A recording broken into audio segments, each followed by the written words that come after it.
Ladies and gentlemen, you know, my name is Nonoy. Ilang taon ka na? 10 years old. Ano gusto mong maging? 11 years old. Nene, ibig sabihin, ano gusto mong maging paglaki mo? O, tag nalaki na ako. Ano gusto mong maging? Gusto ko naging sundalo. Sundalo? Bakit? Ngayon pa? Bakit?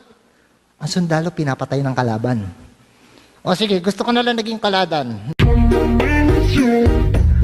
I think you have to think of other career naman eh. Halimbawa. Halimbawa, pag malaki ka na, pwede kang maging magsasaka. Ha?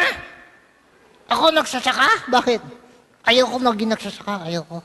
Uy, huwag mong gaganyanin na magsasaka ha. Bakit? Importante sa buhay natin na magsasaka. Bakit to? Alam mo ba yung kinakain mong kanin? Galing sa pawis nila yon.